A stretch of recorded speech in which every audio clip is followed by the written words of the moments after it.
Hello mga ka-tribes! Welcome to Daddy Brew TV. For today's video, let's continue our discussions on the t-distribution, giving examples 3 to 6. Now, example 3. A sample size n is equal to 20 is a simple random sample selected from a normally distributed population. Find the value of t such that the shaded area to the left of t is 0.05.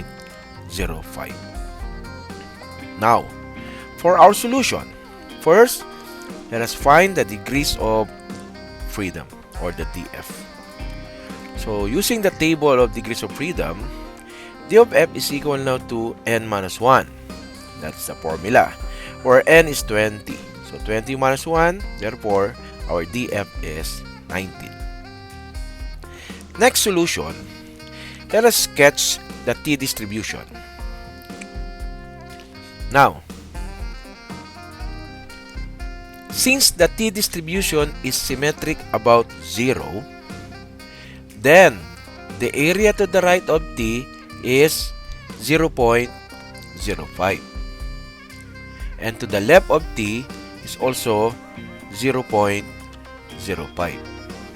In the table of t critical values, move down the first column headed df until df is equal to 19.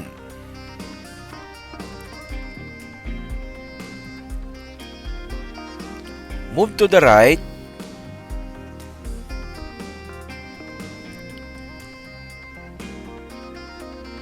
along this row, reaching the column headed 0.05.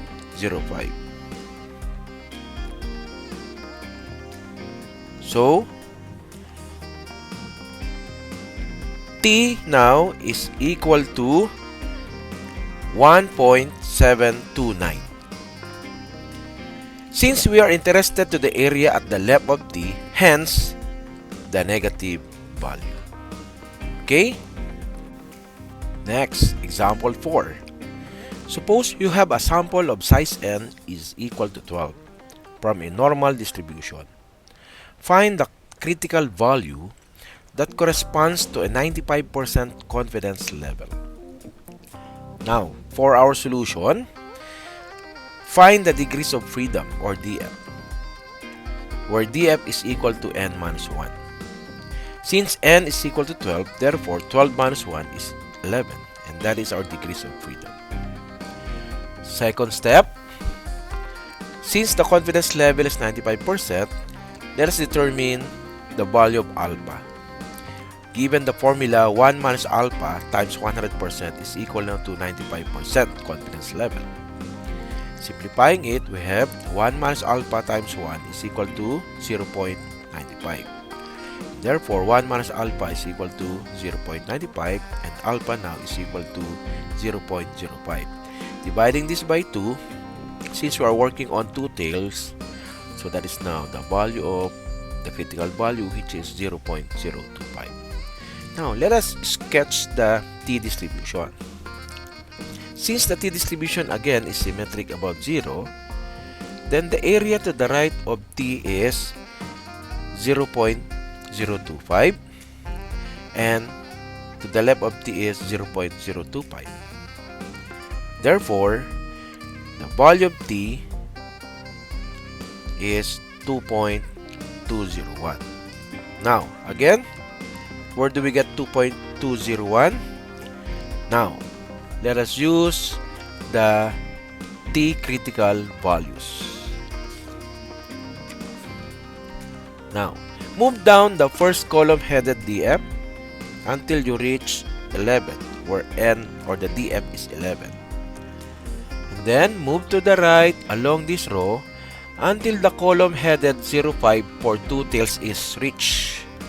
So, for two tails, column 05, so therefore, the value is 2.201. And that is now the critical value. Okay? Example number 5. For a t-distribution with 25 degrees of freedom, find the values of t such that the area to the right of t is 0.05. Now, for our solution, the degrees of freedom is equal to 25. And then, sketch the t distribution. Since our concern is only to the right of t, therefore, we will only determine the area of this part, the 0.05. Now, how to determine the area? Okay, using again the table of t critical values, move down the column df until you reach 25. Move to the right along this row until reaching the column headed 0.5 on one tail. And that is now 1.708. So this is not 2, it's one tail. And that is now the value. Okay? Now, example number 6. For a t distribution with 14 degrees of freedom, find the value of t such that the area between negative t and positive t is 0.90. For our solution, A, the degrees of freedom is equal to 14. And then, since the confidence level is 90%, let's determine the value of A over 2 by substituting it in our formula. And let's define alpha, that is 0.10. Divide it by 2, that is now 0.05. Now, using the table of critical values of t, move down the column headed df until you reach 14.